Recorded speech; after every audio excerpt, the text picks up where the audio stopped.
خلق منها زوجها وبث منهما رجالا كثيرا ونساء واتقوا الله الذي تساءلون به والارحام ان الله كان عليكم رقيبا يا ايها الذين امنوا اتقوا الله وقولوا قولا سديدا يصلح لكم اعمالكم ويغفر لكم ذنوبكم ومن يطع الله ورسوله فقد فاز فوزا عظيما اما بعد فان خير الحديث كتاب الله وخير الهدي هدي محمد صلى الله عليه وسلم وشر الامور محدثاتها وكل محدثة بدعة وكل بدعة ضلالة وكل ضلالة في النار. أعوذ بالله من الشيطان الرجيم واعتصموا بحبل الله جميعا ولا تفرقوا. সবার সুযোগ্য সভাপতি সাহেব,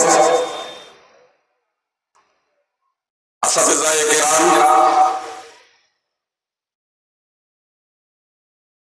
উলামায়ে কিরাম তথা সুপ্রিয় ভ্রাতৃবৃন্দ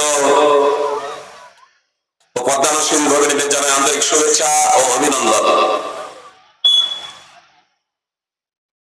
আপনাদের সম্মুখে খুতবায়ে মাসনুনার পরে পবিত্র কোরআন থেকে একটি আয়াতের অংশ বিশেষ তেলাওয়াত করেছি। ইনশাআল্লাহ তার সম্মুখে থেকে কিছু কথা পরিবেশন করবো। আমা তাওফীকি ইল্লা বিল্লাহ।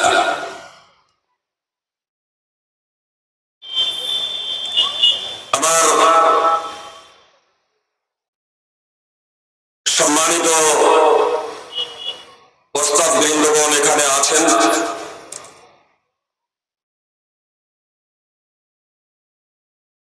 আমি একজন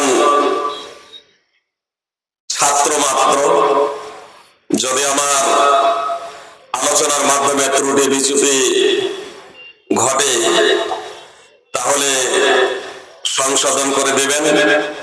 আমি নিজেও নিজের সংস্কার এবং সংশোধন করে নিয়ে পরকালের পাথর সংগ্রহ করতে পারবো। আর আপনারাও সঠিক বিষয়টি জেনে এবং তার উপরে আমল করে জান্নাতে যাওয়ার পাথর সংগ্রহ করতে পারবেন ইনশাআল্লাহ। আমাকে আব্দুল্লাহ ভাই বললেন ইসলামী ঐক্য দ্বারা কি বোঝায়, ইসলামী ঐক্য কেমন, ইসলামী ঐক্য কিভাবে। আজ ফেসবুকে দৃষ্টিপাত করলেই আমরা বুঝতে পারি শুধু মতানৈক্য, শুধু মতানৈক্য ও মতভেদ। আর সাথে সাথে ঐক্যের উদাত্ত আহ্বান।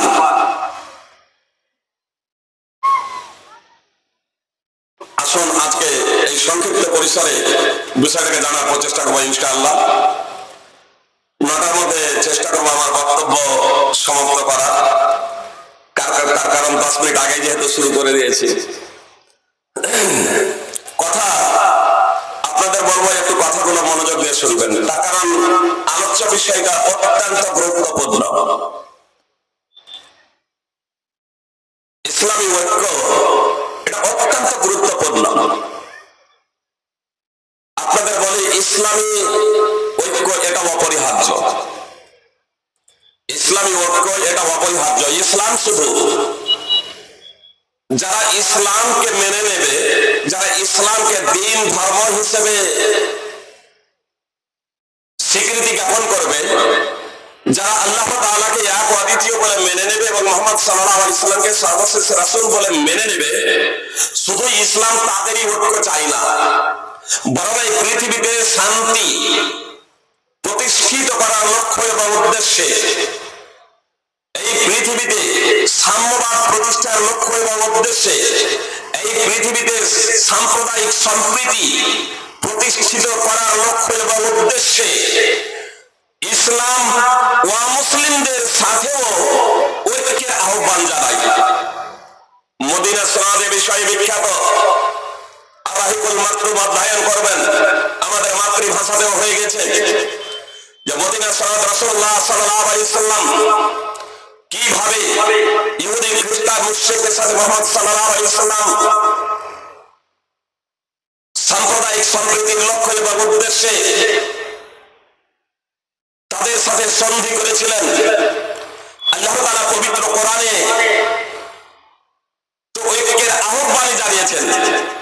মুহাম্মদ সাল্লাল্লাহু আলাইহি সাল্লামকে আল্লাহ তাআলা বলতে বলছেন, কুল ইয়া আহলাল কিতাবি তাআলাউ ইলা কালিমাতিন সাওয়াইন বাইনানা ওয়া বাইনাকুম আল্লা না'বুদা ইল্লাল্লাহ ওয়া লা নুশরিকা বিহি শাইআন ওয়া লা ইয়াত্তাখিযা বা'দুনা বা'দান আরবাবান মিন দুনিল্লাহ ফাইন তাওয়াল্লাউ ফাকুলু আশহাদু বিআন্না মুসলিমুন। মুহাম্মদ সাল্লাল্লাহু আলাইহি সাল্লামকে আল্লাহ তাআলা বলতে বললেন, মুহাম্মদ সাল্লাল্লাহু আলাইহি সাল্লাম আপনি বলে দিন, হে আহলে কিতাব, হে আসমানি গ্রন্থের দাবিদারেরা, এসো এমন একটি বাক্যের দিকে যা তোমাদের মাঝে এবং আমাদের মাঝে সরলভাবে বিদ্যমান, যে কথাটা তোমাদের আসমানি গ্রন্থে আছে এবং আমাদেরও আসমানি গ্রন্থে আছে। তো এসো সেই বাক্যের দিকে, সেই কালেমার দিকে। ঐক্যের মূল নীতি আল্লাহ তাআলা পবিত্র কোরআনে উল্লেখ করলেন। এক নম্বর, আল্লাহ না'বুদা ইল্লাল্লাহ,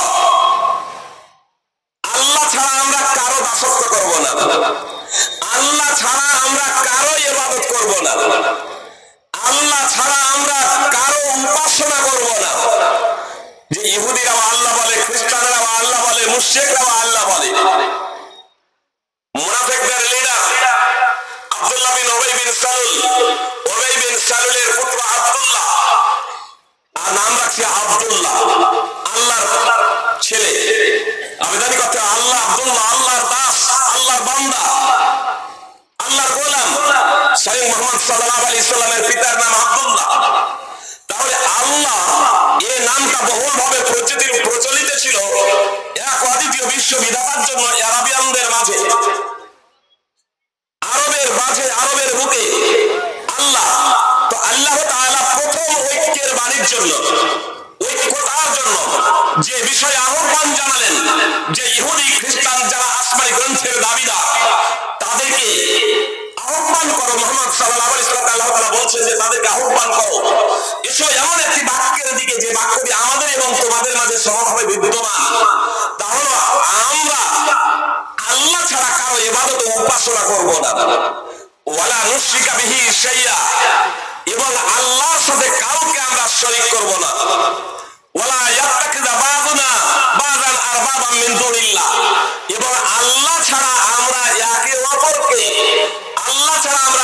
অপরকে কেউ রব হিসেবে, প্রতিপালক হিসেবে আমরা গ্রহণ করে নেব না।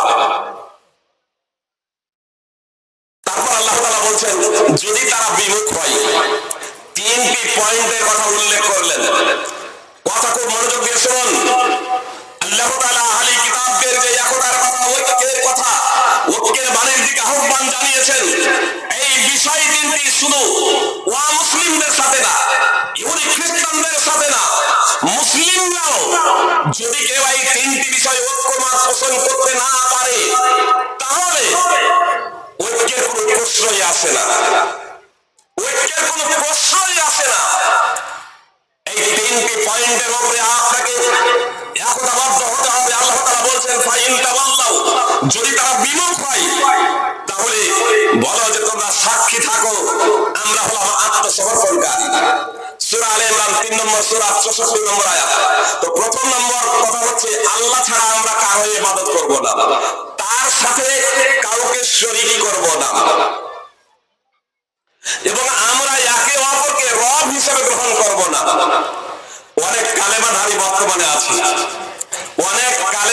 বর্তমানে আছে, যারা শিরক করে, শুধু ছোট শিরক না, বড় শিরক করে, এবং নিজেদের আলেম ওলামা, দরবেশ, ধর্মীয় পণ্ডিতদের রব হিসেবে গ্রহণ করে নিয়েছে। সূরা তাওবার 31 নম্বর আয়াত অধ্যয়ন করুন তাফসীর সহ। ইত্তাখাযু আহবারাহুম ওয়া রুহবানাহুম মিন দুনিল্লাহ, ইত্তাখাযু আহবারাহুম ওয়া রুহবানাহুম আরবাবাম মিন দুনিল্লাহ। তারা তাদের দরবেশ এবং ধর্মীয় পণ্ডিতদের আল্লাহকে বাদ দিয়ে রব হিসেবে গ্রহণ করেছে। আদি বিন হাতিমের বর্ণনায় রয়েছে, তিনি বললেন, আল্লাহ রাসূল সাল্লাল্লাহু আলাইহি সাল্লাম, তিনি খ্রিস্টান ছিলেন, ইসলাম ধর্ম গ্রহণ করেছিলেন। তিনি বললেন, আমরা তো আমাদের ধর্মীয় পণ্ডিত এবং দরবেশদেরকে রব হিসেবে গ্রহণ করি না, আমরা তো তাদের ইবাদত করি না। ইন্না লাসনা না'বুদুহুম, আদি বিন হাতিম স্পষ্টভাবে বলেছিলেন, নিশ্চয়ই আমরা তো তাদের ইবাদত করি না, আমরা তো তাদের উপাসনা করি না, আমরা তো তাদের পূজা পাঠ করি না। তাহলে এখানে কেন বলা হচ্ছে যে ইহুদি খ্রিস্টানেরা তারা তাদের দরবেশ এবং ধর্মীয় পণ্ডিতদের আল্লাহকে বাদ দিয়ে রব হিসেবে গ্রহণ করেছে? তো তো মুহাম্মদ সাল্লাল্লাহু আলাইহি সাল্লাম তার প্রশ্নের জবাবে বলেছিলেন যে ইহুদি খ্রিস্টানদের দরবেশ এবং ধর্মীয় পণ্ডিতেরা যাকে হালাল বলে তাকে হালাল বলে গ্রহণ করে না জনগণ, এবং যাকে হারাম বলে তাকে হারাম বলে গ্রহণ করে না নির্দ্বিধায়। তারা বলে হ্যাঁ এটা তো করে। নবী সাল্লাল্লাহু আলাইহি সাল্লাম বললেন তিলকা ইবাদাতুহুম, এটাই হলো তাদের ইবাদত, এটাই হলো তাদের উপাসনা।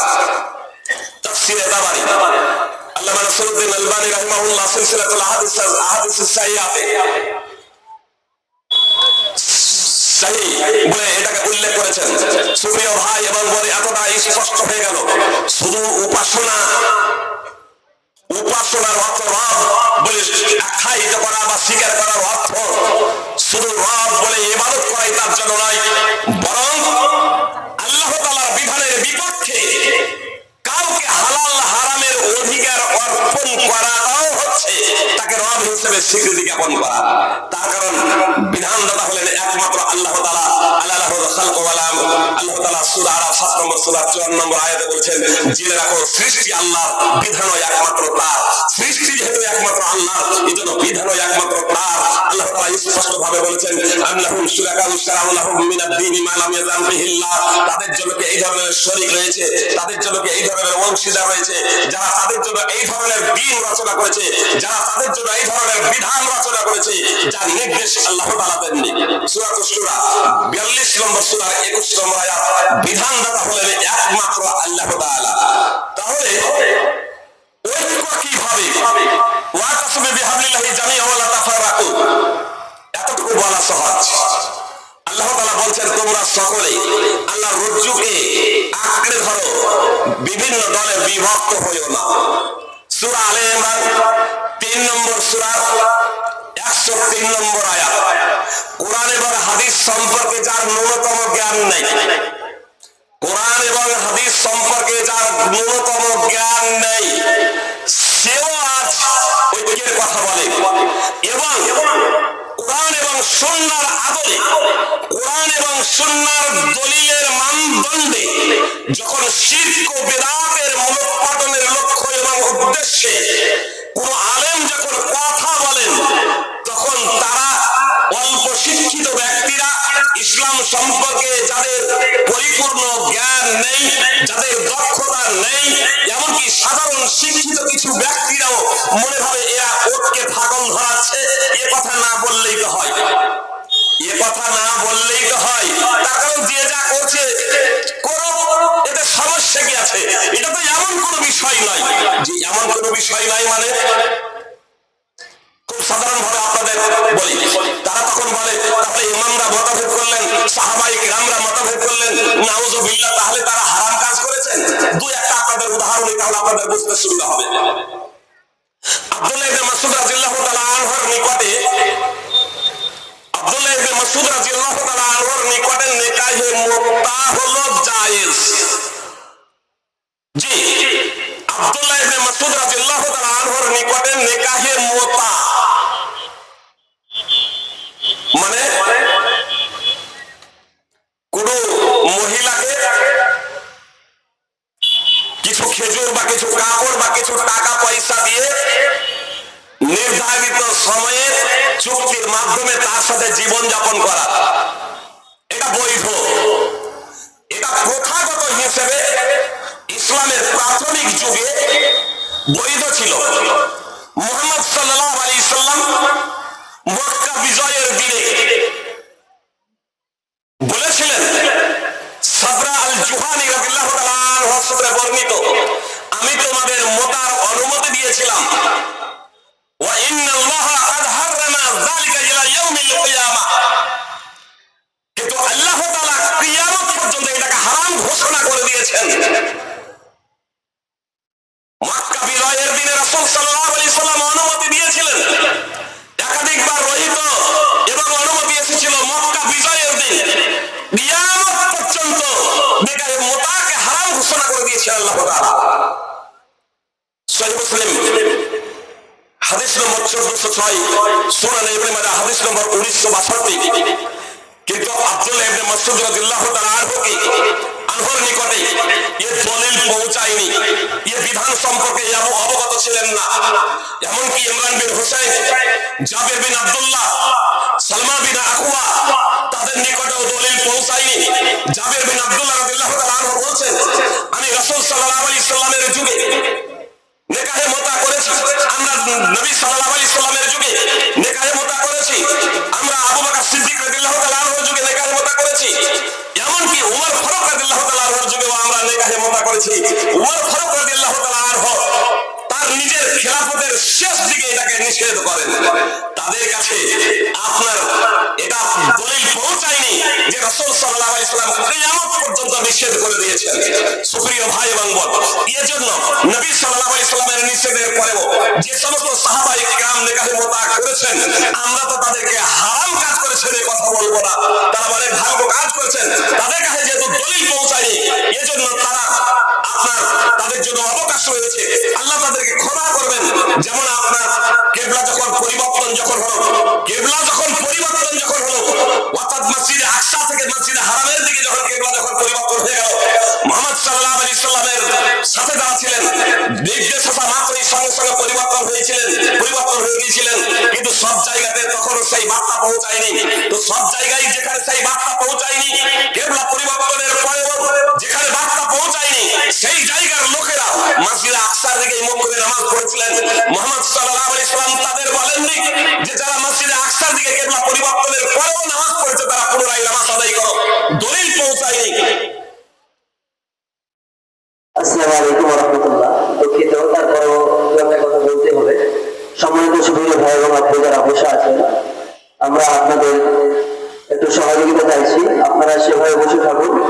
আপনাদের সকলকে আমভাবে দাওয়াত থাকলো, আলোচনা শেষ করার পর আপনারা খাওয়া দাওয়া করে যাবেন। সকলে খাওয়া দাওয়ার ব্যবস্থা করা হয়েছে, আলোচনা শেষ হওয়ার পর আপনারা সকলে খেয়ে যাবেন ইনশাআল্লাহ।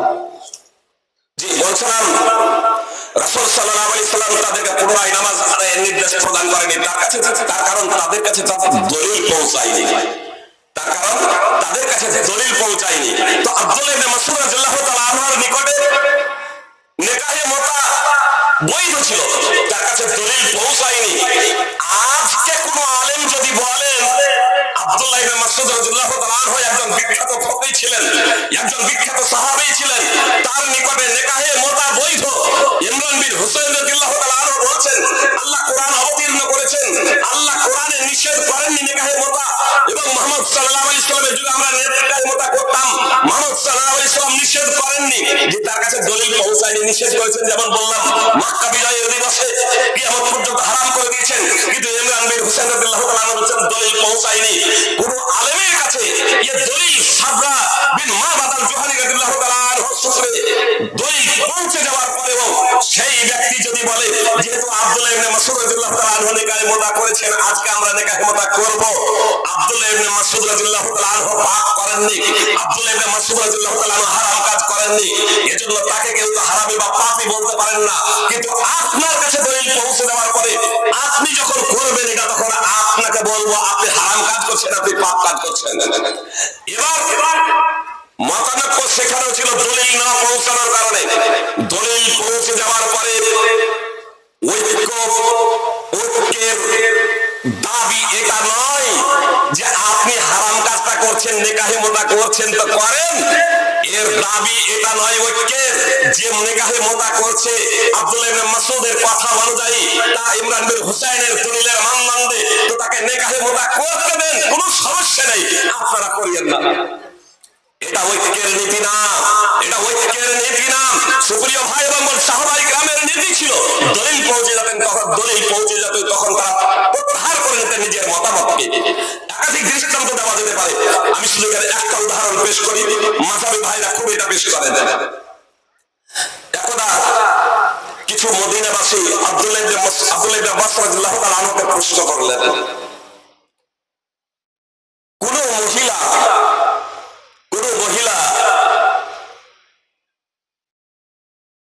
যদি তাওয়াফে ইফাদা যে হজ করছে, কোন মহিলা যদি তাওয়াফে ইফাদার পরে, তাওয়াফে জিয়ারার পরে ঋতুমতী হয়ে যায়, কোন কোন মহিলার যদি তাওয়াফে জিয়ারা ও ইফাদার পরে যদি হাইজ চলে আসে, ঋতু চলে আসে, তাহলে সেই মহিলা কি করবে?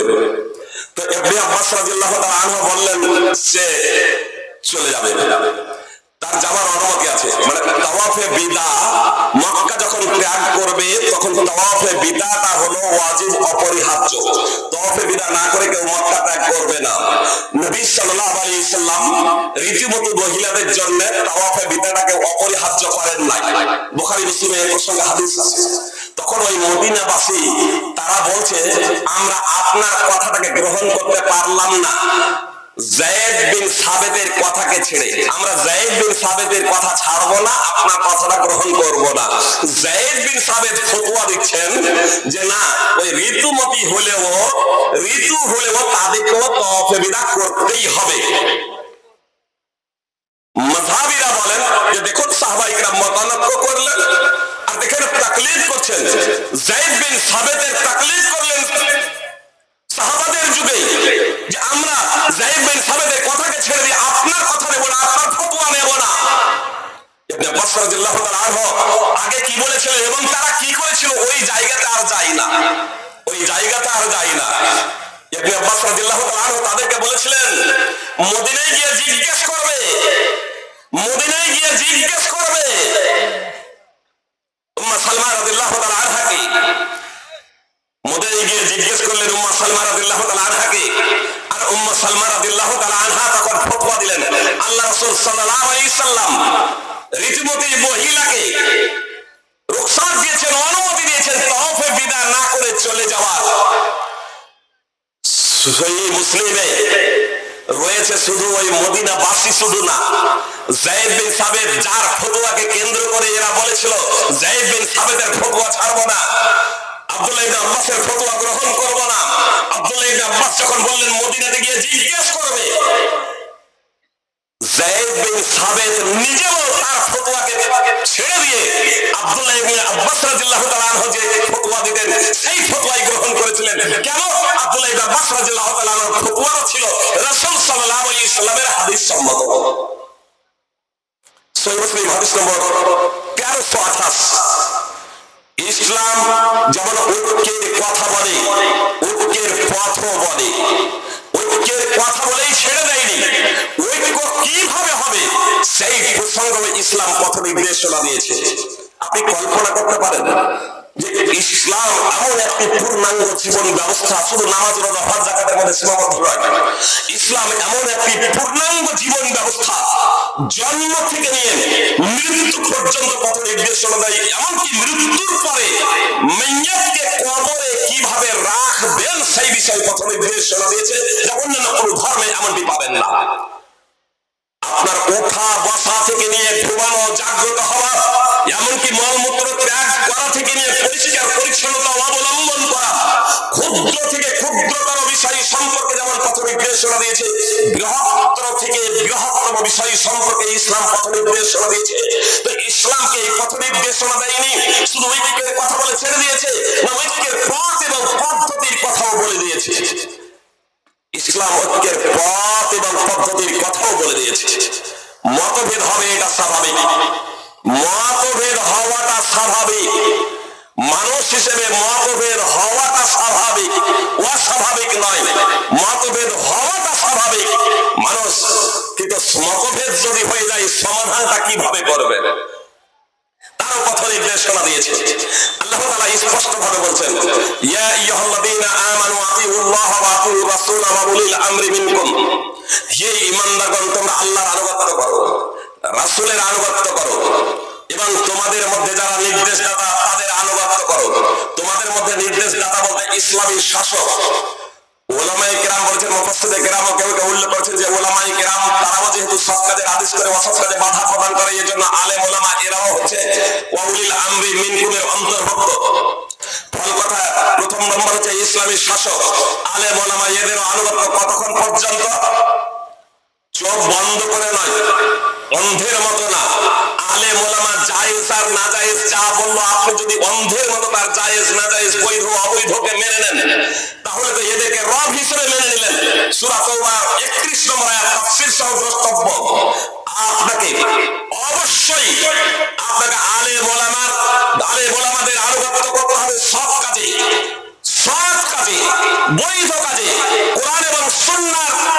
সুন্নাহ অনুযায়ী যতক্ষণ পর্যন্ত তারা কথা বলবেন, যখন দেখবেন আপনারা যে উলামায়ে কেরাম আপসে মতানৈক্য করেছেন, উলামায়ে কেরামদের মাঝে আপসে মতভেদ হয়ে গেছে, জনগণ থেকে নিয়ে উলামায়ে কেরাম সকলকে আল্লাহ তাআলা নির্দেশ দিচ্ছেন, ফাইন তানাযাতুম ফি শাইইন ফারুদ্দুহু ইলাল্লাহি ওয়া রাসূলিহি ইন কুনতুম তু'মিনুনা বিল্লাহি ওয়াল ইয়াউমিল আখির।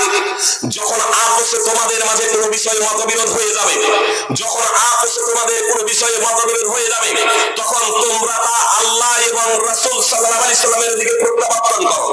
আল্লাহর অর্থাৎ পবিত্র কোরআন এবং রাসূল সাল্লাল্লাহু আলাইহি সাল্লামের ইন্তেকালের পরে সুন্নাহ হাদিসের দিকে প্রত্যাবর্তন করো। আল্লাহ তাআলা বলছেন, যদি তোমরা ঈমানদার হও, আল্লাহর প্রতি ঈমান রাখো, তোমরা যদি আখিরাতের প্রতি ঈমান রাখো, আল্লাহ তাআলা স্পষ্টভাবে বলছেন, এক কথাই তোমরা যদি মুসলমান হও আর তোমাদের আপসে যদি মতবিরোধ হয়ে যায় কোনো বিষয়ে, তাহলে সমস্যার সমাধান তোমাদের করতে হবে পবিত্র কোরআন এবং সুন্নাহর মাধ্যমে। তখন কোনো ইমামের কথা দ্বারা সমস্যার সমাধান নয়, কোনো মুফতির কথা দ্বারা না, কোনো আলেম ওলামা মুলবি মাওলানার মরদ সরদারের কথা দ্বারা সমস্যার সমাধান না। মতভেদ হয়ে গিয়েছে, মতানৈক্য দেখা দিয়েছে, সমস্যার সমাধান করতে হবে পবিত্র কোরআন এবং সুন্নাহ দ্বারা। সূরা নিসা 4 নম্বর সূরার 59 নম্বর আয়াত, ইরবাদ বিন সারিয়া রাদিয়াল্লাহু তাআলা আনহু সূত্রে বর্ণিত, রাসূলুল্লাহ সাল্লাল্লাহু আলাইহি সাল্লাম বলেছেন, দীর্ঘ হাদিস, আমি শুধু মূল পয়েন্টটুকু আপনাদের সম্মুখে উপস্থাপন করছি। রাসূল সাল্লাল্লাহু আলাইহি সাল্লাম বলেছিলেন, তারাক্তুকুম আলাল বাইদা লাইলুহা কানাহারিহা, আমি তোমাদের উজ্জ্বল দিনের উপরে রেখে যাচ্ছি, যার রাতটা হলো তার দিনের মতো, তার রাতটা হলো তার দিনের মতো, লা ইয়াজিগু আনহা বাদি ইল্লা হালিক, একমাত্র নিজেকে ধ্বংসকারী ব্যক্তি এই পথ থেকে বিচ্যুত হতে পারে, এই পথ ত্যাগ করতে পারে। রাসূল সাল্লাল্লাহু আলাইহি সাল্লাম বলছেন, আমি তোমাদের স্পষ্ট দিনের উপরে রেখে যাচ্ছি, এই স্পষ্ট দিনের রাতটাও তার দিনের মতো, এই পথ থেকে একমাত্র বিচ্যুত হতে পারে, এই পথকে ত্যাগ করতে পারে একমাত্র সেই ব্যক্তি যে নিজেকে ধ্বংসকারী হিসেবে উপস্থাপন করেছেন। রাসূল সাল্লাল্লাহু আলাইহি সাল্লাম বললেন, মাইয়াইশ মিনকুম ফাসায়ারা ইখতিলাফান কাসীরা, তোমাদের মধ্যে যে কেউ জীবিত থাকবে অনেক অনেক মতভেদ দেখতে পাবে, তোমাদের মধ্যে যারা জীবিত থাকবে অনেক অনেক মতভেদ দেখতে পাবে। ফাআলাইকুম বিমা আরাফতুম মিন সুন্নতি ওয়া সুন্নাতিল খুলাফায়ে রাশিদিন আল মাহদিয়্যিন ওয়া আদু আলাইহা বিন নামাজিস। রাসূল সাল্লাল্লাহু আলাইহি সাল্লাম বললেন, যখন তোমরা অনেক মতভেদ দেখতে পাবে, তখন তোমরা আমার পরিচিত সুন্নাত এবং আমার হিদায়াত প্রাপ্ত সুফাত প্রাপ্ত খুলাফায়ে রাশিদিনের সুন্নাতকে আঁকড়ে ধরবে। আদু আলাইহা বিন নামাজিস, মাটির দাঁত দিয়ে শক্তভাবে আঁকড়ে ধরবে। সুনানে ইবনে মাজাহ সব বিভিন্ন হাদিস গ্রন্থে হাদিস আছে, সুনানে ইবনে মাজাহ হাদিস নম্বর 43। সুপ্রিয় ভাই এবং বোন, নবী সাল্লাল্লাহু আলাইহি সাল্লাম স্পষ্টভাবে বললেন, আমার পরে তোমরা অনেক মতভেদ দেখতে পাবে। তার সমাধানও দিয়ে গেলেন রাসূলুল্লাহ সাল্লাল্লাহু আলাইহি সাল্লাম। কথা খুব মনোযোগ দিয়ে শুনুন, আমার সুন্নাত এবং খোলাফা হিদায়াত প্রাপ্ত খোলাফায়ে রাশিদিনের সুন্নাত এটা দুটো না একটা, যে এটা দুটো না একটা, এই বিষয়ে 1 মিনিট আলোকপাত করি। তার কারণ, যার যখন প্রবৃত্তির অনুকূলে, আমি এটা বলি, যার যখন প্রবৃত্তির অনুকূলে যখন কোন খোলাফায়ে রাশিদিনের কথা যখন থাকে, তখন সে সেটাকে গ্রহণ করার সার্বিক প্রচেষ্টা করে, বিপরীতে গেলেই সেটাকে ছুঁড়ে ফেলে দেয়। আল্লাহ রাসূল সাল্লাল্লাহু আলাইহি সাল্লামের সুন্নাত এবং খোলাফায়ে রাশিদিনের সুন্নাত আলাদা না এক? এটাকে বোঝার জন্য একটু দলিল দিই। ইয়াকুব আলাইহিস সালাম তার সন্তানদেরকে বলেছিলেন, মাতাবুদুনা মিন বাদি, আমার পরে তোমরা কার ইবাদত করবে? তখন তারা বলেছিল, নাবুদু ইলাহাকা ওয়া ইলাহা আবাইকা ইব্রাহিমা ওয়া ইসমাঈলা ওয়া ইসহাক, আমরা ইবাদত করব তোমার এলার, তোমার বাপ দাদার এলার, ইব্রাহিমের এলা, তোমার বাপ দাদা ইব্রাহিম ইসমাইল ইসহাকের এলা। আচ্ছা বলুন তো, তোমার এলা, তোমার মাবুদ, তোমার মাবুদ এবং তোমার বাপ দাদাদের মাবুদ এক না আলাদা? আল্লাহ তার আগেই বলে দিয়েছেন ইলাহ ওয়াহিদা, এক এলা, একজন এলা। তোমার এলা আর তোমার বাপ দাদাদের এলা যাতে জনগণ ভুল না বুঝে যে আলাদা আলাদা এলা, একই এলা আল্লাহ তাআলা বলে দেবেন ইলাহ ওয়াহিদা। সূরা বাকারা 2 নম্বর সূরা 133 নম্বর আয়াত। বলেন ফেজি সাহেব আল্লাহ তো এখানে বলে দিলেন ইলাহ ওয়াহিদা, তো মুহাম্মদ সাল্লাল্লাহু আলাইহি ওয়াসাল্লাম এটাকে দুই বললেন, এক বললেন? জি, মুহাম্মদ সাল্লাল্লাহু আলাইহি ওয়াসাল্লাম বললেন ফাআলাইকুম বিমা আরাফতুম মিন সুন্নতি ওয়া সুন্নাতিল খুলাফায়ে রাশিদিন আল মাহদিয়্যিন ওয়া আদু আলাইহা বিন নওয়াজিস। আলাইহা যে আল্লাহ রাসূল সাল্লাল্লাহু আলাইহি ওয়াসাল্লামের সুন্নাত এবং খুলাফায়ে রাশিদিনের সুন্নাত স্বতন্ত্র হতো, আলাদা আলাদা হতো, পৃথক পৃথক হতো, তাহলে আদু আলাইহা না বলে আদু আলাইহিমা দ্বিবচন বলতেন। কিন্তু আল্লাহ রাসূল সাল্লাল্লাহু আলাইহি ওয়াসাল্লাম আদু আলাইহা এক বচন বললেন। কেন? গ্রামাটিক্যাল হিসেবেও যদি দেখেন, এটা হানাফিদের বিখ্যাত বই উসুলে নুরুল আনোয়ার, সেটাও আপনি অধ্যয়ন করবেন। প্রথমটা যদি মারিফা হয় আর দ্বিতীয়টাও যদি মুআররাফ বিল লাম কিংবা ইজাফাতের মাধ্যমে মারিফা হয়, তাহলে প্রথম থেকে যা উদ্দেশ্য দ্বিতীয় থেকে তাই, অর্থাৎ দ্বিতীয়টার তাৎপর্য হলো প্রথমটাই। এ কথাই বলেছেন আব্দুর রহমান মুবারাকপুরী তোহফাতুল আহওয়াজিতে, যে ইজাফাত সুন্নাতের ইজাফাত খুলাফায়ে রাশিদিনের দিকে বলার তাৎপর্য হলো যে সাহাবায়ে খুলাফায়ে রাশিদিন রাসূল সাল্লাল্লাহু আলাইহি ওয়াসাল্লামের সুন্নাতের প্রতি তারা আমল করেছেন, এজন্যই আল্লাহ রাসূল সাল্লাল্লাহু আলাইহি ওয়াসাল্লাম তাদেরকে সম্পৃক্ত করেছেন। দ্বিতীয়ত আল্লাহ রাসূল সাল্লাল্লাহু আলাইহি ওয়াসাল্লামের সুন্নাহকে তারা গ্রহণ করেছেন এবং তা থেকে তারা দলিল সাব্যস্ত করেছেন। এই কথাই মোল্লা আলী কারি হানাফি মিরকাতুল মাফাতিকে ওয়াক্ত হাদিসের ভাষ্যে লিখেছেন। আল্লাহ তাআলা অর্থাৎ রাসূল সাল্লাল্লাহু আলাইহি ওয়াসাল্লামের সুন্নাহ, রাসূল সাল্লাল্লাহু আলাইহি ওয়াসাল্লামের সুন্নাহ আপনাদের স্পষ্ট করে দিই, কোরআন এবং সুন্নাহ স্পষ্ট থাকতে কোন সাহাবীর মতামত চলবে না। এজন্য সমস্ত সাহাবায়ে কিরাম, এজন্য সমস্ত আহলে হাদিস, সমস্ত মুহাদ্দিসিনে কিরাম, সমস্ত হানাফি, সমস্ত মালিকি হাম্বলি, সমস্ত উসুলবিদ এ বিষয়ে ঐক্যমত পোষণ করেছেন যে রাসূল সাল্লাল্লাহু আলাইহি ওয়াসাল্লামের মারফু হাদিস থাকলে কোন সাহাবীর কথা দলিল হিসেবে পেশ করা যাবে না। ঐক্যের নীতি দেখুন, হানাফি, শাফি, মালিকি, হাম্বলি, মুহাদ্দিসিনে কিরাম, উসুলবিদ এই বিষয়ে ঐক্যমত পোষণ করেছেন যে রাসূলুল্লাহ সাল্লাল্লাহু আলাইহি সাল্লামের হাদিস থাকতে, মারফু হাদিস থাকতে কোন সাহাবীর কথাও দলিল হিসেবে গ্রহণ করা যাবে না। এমনকি উসুলবিদ এবং মুহাদ্দিসিনে কিরাম তারা এই কথা ব্যর্থহীনভাবে উল্লেখ করেছেন যে সাহাবীদের কথা যদি পরস্পর যদি বিরোধী হয়, সাহাবীদের কথা যদি পরস্পর আপনার যদি বিরোধী যদি হয়, সাহাবীদের কর্ম যদি পরস্পর যদি বিরোধী হয়, তাহলেও সার্বিকভাবে যে কোনো সাহাবীর কথা নিয়ে যাওয়া যাবে না, বরং দেখতে হবে কোন সাহাবীর কথাটা কোরআন এবং হাদিসের অনুকূলে। সমস্যার সমাধানের জন্য লেখাউল বাবিল মাকতুহ আল্লামা ইবনুল উসাইমিন রাহিমাহুল্লাহ 179 নম্বর খণ্ডের 32তম পৃষ্ঠাতে লিখছেন, সাহাবীদের কথা গ্রহণযোগ্য দুটি শর্তে। এক, রাসূল সাল্লাল্লাহু আলাইহি ওয়াসাল্লাম নাসসে সহিহ যাতে মুখালাফত না হয়, নাসসে সহিহ যাতে বিরুদ্ধাচরণ না হয়, অর্থাৎ রাসূল সাল্লাল্লাহু আলাইহি ওয়াসাল্লামের সুস্পষ্ট হাদিসের যাতে বিপরীত না হয় এবং কোন সাহাবীরও তা যাতে বিপরীত না হয়।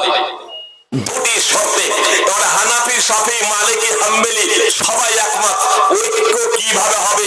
সুপ্রিয় ভাই এবং বোন, আমরা যদি কোরআন এবং সুন্নাহ এবং মূল নীতি উসুলগুলো যদি নিয়ে নিই হানাফি শাফি মালিকি হাম্বলি সাবারি, তাহলে আমাদের মাঝে যে মতানৈক্য এবং মতভেদ আছে তাকে দূরীকরণের লক্ষ্য এবং উদ্দেশ্যে খুব সহজে আমরা একটা প্ল্যাটফর্মে আসতে পারবো।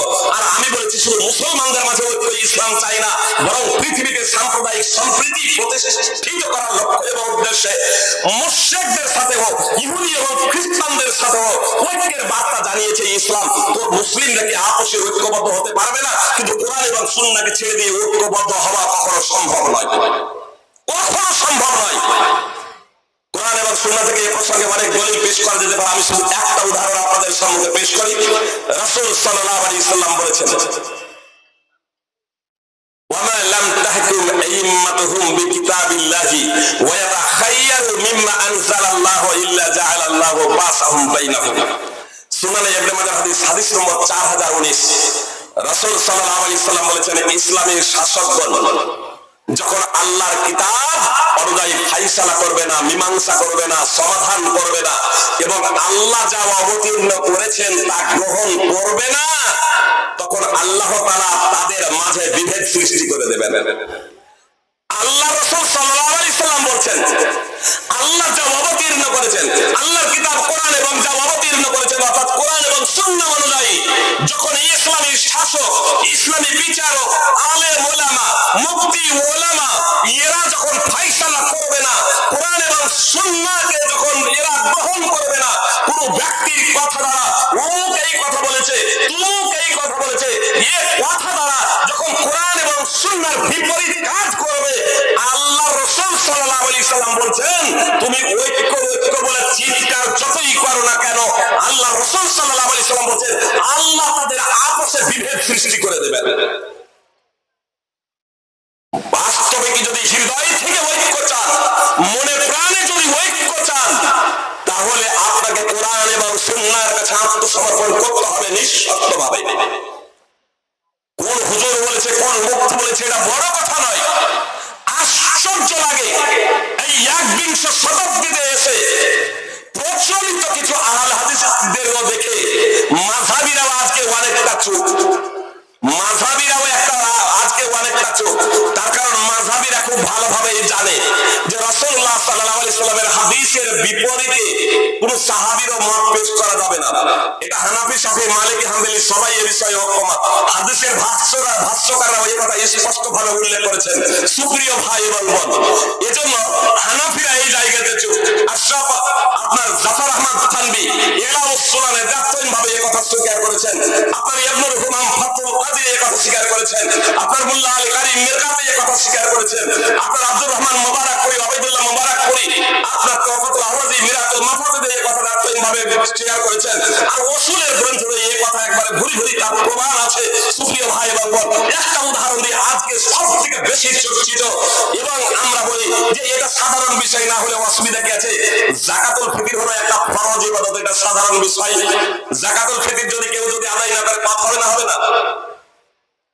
যাকাতুল ফিতর দেওয়ার টাকা দিয়ে দেওয়ার ব্যাপারে একটা জয়ীফ জাল হাদিসও নেই। যোগ্যতম সভাপতি লক্ষুল হক হাফিজাহুল্লাহ যোগ্যতম ছেলে মদিনা ইউনিভার্সিটিতে পড়াশোনা করছেন, বইটি আমার হাতে এখনো আসেনি। সেই বইয়ে বিস্তারিত ভাবে আলোচনা করেছেন যাকাতুল ফিতর খাদ্য দেওয়াটা হচ্ছে অপরিহার্য কর্তব্য, টাকা পয়সা দেওয়াটা জায়েজ নয়।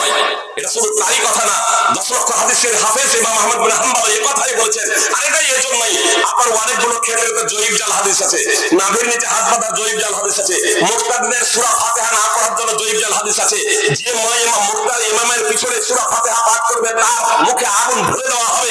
আপনার জাল হাদিস ভিত্তিহীন হাদিস আছে, কিন্তু যাকাতুল ফিতর টাকা দিয়ে দিতে হবে এই প্রসঙ্গে একটা জাল হাদিসও নেই।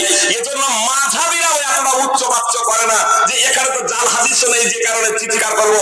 অথচ কিছু প্রচলিত আহলে হাদিস এ না উসুল বুঝে না কোরআন এবং সুন্নাহ বুঝে, এরা চিৎকার চেঁচামেচি করে। কিছু তাবেঈ করলেন, সাহাবী থেকে তো প্রমাণ নেই। সুপ্রিয় ভাই এবং তাদের কিছু তাবেঈ বা তাবা তাবেঈ এদের থেকে তো কিছু প্রমাণ আছে। সুপ্রিয় ভাই এবং বোন, যেখানে স্পষ্টভাবে আল্লাহ তাআলা বললেন যখন আপসে তোমাদের মধ্যে কোনো বিষয়ে মতবিরোধ হবে তার সমাধান করো কোরআন এবং সুন্নাহ দ্বারা। আর সকলের ঐক্যমতে যেখানে সাহাবীর কথাও গ্রহণযোগ্য নয়, কোরআন এবং সুস্পষ্ট হাদিসের বিরুদ্ধে, সুস্পষ্ট হাদিসের বিরুদ্ধে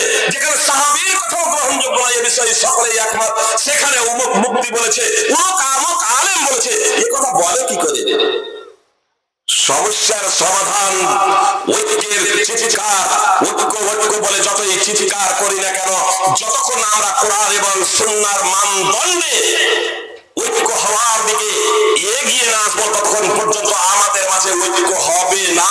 এটা কোরআন এবং সুন্নাহ দ্বারা প্রমাণিত। এই জন্য আপনাদেরকে বলবো, আসুন আমরা কোরআন এবং সুন্নাহ অধ্যয়ন করব নিরপেক্ষ দৃষ্টিভঙ্গিতে। কোরআন এবং সুন্নাহ স্পষ্ট থাকে, স্পষ্ট থাকতে কোন আলেমের, কোন মুফতির, কোন ইমামের ফতোয়া কোরআন এবং হাদিসের বিরুদ্ধে গ্রহণ করা যাবে না। এখানে একটা বিষয় আপনাদেরকে বলে দিই, অনেকেই বলে ইনি এত বড় আলেম। জি, আজকে কিছু প্রচলিত আলেম এত বড় আলেম। ইমাম আবু হানিফা রাহিমাহুল্লাহ আমার থেকে অনেক বড় আলেম ছিলেন। যারা এই কথা বলছেন তারাও জি এরকম বক্তব্য দিচ্ছি। একদিন মাযহাবী বলছেন যে আপনি কি ইমাম আবু হানিফা থেকে বড়? আমি বললাম না, আমি ইমাম আবু হানিফা থেকে বড় নই। তো বলছি ইমাম আবু হানিফা জায়েজ বলেছেন আর আপনি না জায়েজ বললেন কেন? আমি বললাম আমি না জায়েজ বলবো কেন? আমি তো কোরআন এবং সুন্নাহর আলোকে ওই ইমামগণ মুহাদ্দিসিনে কিরাম ফুকাহায়ে ইসলাম কি বলেছেন সেই কথাটা বললাম। তারপর আমি বললাম আচ্ছা আপনি জায়েজ বলছেন, ইমাম আবু হানিফা অনেক বড়, এটা আপনি মানছেন তো? বলছে হ্যাঁ। আমি বললাম ইমাম আবু হানিফার নিকটে কোরআন তেলাওয়াত করে টাকা নেওয়া হারাম, কোরআন তেলাওয়াত করে টাকা নেওয়া হারাম, আযান দিয়ে টাকা নেওয়া হারাম, কোরআন পড়িয়ে টাকা নেওয়া হারাম, আপনার ইমামতি করে টাকা নেওয়া হারাম। তাহলে ইমাম আবু হানিফার এই ফতোয়া না আপনারা মানছেন, না আপনারা মুফতিরা মানছেন, না আপনাদের ওই মিলাদ পাঠকারীরা মানছেন? আপনারা কেউ মানে না। এই ক্ষেত্রে ইমাম আবু হানিফা থেকে বড় কি করে আপনারা হলেন? মানে আপনাদের ব্যক্তিগত স্বার্থের বিরুদ্ধে হলে ইমাম আবু হানিফার ফতোয়া মানি না। আচ্ছা বলুন, ইমাম আবু হানিফার নিকটে দুধ পান করার সর্বোচ্চ সময়সীমা হলো 2.5 বছর, ইমাম জুফারের নিকটে হলো 3 বছর, ইমাম আবু হানিফার নিকটে 2.5 বছর, ইমাম জুফারের নিকটে 3 বছর, আর ইমাম শাফি, ইমাম মালিক আহমদ ইবনে হাম্বল সহ মুহাদ্দিসিনে কিরামদের নিকটে 2 বছর। পবিত্র কোরআন এবং সুন্নাহ দ্বারা সাব্যস্ত 2 বছর। সাব্বির আহমদ উসমানী তাফসীরে কোরআনে লিখছেন, কোরআন এবং সুন্নাহ দ্বারা এটাই তো স্পষ্ট। তিনি লিখছেন কোরআনের একাধিক আয়াত এবং সুন্নাহ দ্বারা তো এটাই স্পষ্ট যে দুধ পান করার, শিশুকে দুধ পান করার সর্বোচ্চ সময়সীমা হলো 2 বছর। কিন্তু ইমাম আবু হানিফা যে 2.5 বছর বলেছেন, তো তার কাছে নিঃসন্দেহে দলিল ছিল। সুপ্রিয় ভাই বোন, প্রথমে আপনাদেরকে বলি, যদি ইমাম আবু হানিফার কাছে দলিল ছিল, আজ পর্যন্ত কোন হানাফি, শাফি, মালিকি, হাম্বলি মুহাদ্দিসিনের কাছে দলিল আর নেই, তাহলে কোরআনে মতভেদ ছিল। যদি 2.5 বছরের দলিল থেকে তাকে কি বলছেন? অথচ আল্লাহ তাআলা স্পষ্ট ভাবে বলছেন কোরআনে মতভেদ ও মতানক করে সমস্যার সমাধান। আল্লাহ তো কোরআন অবতীর্ণই করেছেন সমস্যার সমাধানের জন্য, মতানকের নিষ্পত্তি ঘটানোর জন্য, মতভেদকে দূর করার জন্য। আল্লাহ বলছেন ওয়া আনসালনা আলাইকাল কিতাবা ইল্লা লিতুবাইয়িনা লাহুমুল্লাযী ইখতালাফু ফীহি। সূরাতুন নাহল 16 নম্বর সূরা 64 নম্বর আয়াত। মুহাম্মদ সাল্লাল্লাহু আলাইহি ওয়াসাল্লাম তোমার উপরে আমি কোরআন শুধুমাত্র এর জন্যই অবতীর্ণ করেছি, তারা যে সমস্ত বিষয়ে মতভেদ করেছে তা তুমি সমস্যার সমাধান করে দেবে। স্পষ্টভাবে তাদের সম্মুখে ওই মতভেদগুলোকে তুলে ধরে সমস্যার সমাধান করবে, সুন্দর সুষ্ঠুভাবে মতানকের নিষ্পত্তি ঘটাবে। এর জন্যই আমি পবিত্র কোরআনকে অবতীর্ণ করেছি। সুপ্রিয় ভাই বোন, আল্লাহ কোরআন অবতীর্ণ করেছেন সমস্যার সমাধানের জন্য। আর আপনি বলছেন কোরআন এবং সুন্নাহ দ্বারা তো এটাই প্রমাণিত যে দুধ পান করার সর্বোচ্চ সময়সীমা হলো 2 বছর। 2 বছর। তো আপনি বলেন যদি আবু হানিফার কাছে দলিল ছিল যেটা আজকে আমাদের কাছে নেই, তাহলে আপনাকে বলতে হবে কোরআন এবং সুন্নাহ মতানক ছিল নম্বর 1। নম্বর 2, কোরআন এবং সুন্নাহর কিছু বিষয় বিলুপ্ত হয়ে গেছে। নাউযুবিল্লাহি মিন যালিকা। এই ধারণা কেউ যদি পোষণ করে তাহলে মুসলমানই থাকবে না। যেখানে আল্লাহ বলছেন ইন্না নাহনু নাযালনা যিকরা ওয়া ইন্না লাহু লাহাফিজুন, সূরা হিজর 15 নম্বর সূরা 9 নম্বর আয়াত। আল্লাহ বলছেন নিশ্চয়ই আমি জিকির অবতীর্ণ করেছি, আমি ওহী অবতীর্ণ করেছি, আর তার সংরক্ষণের দায়িত্ব আমার।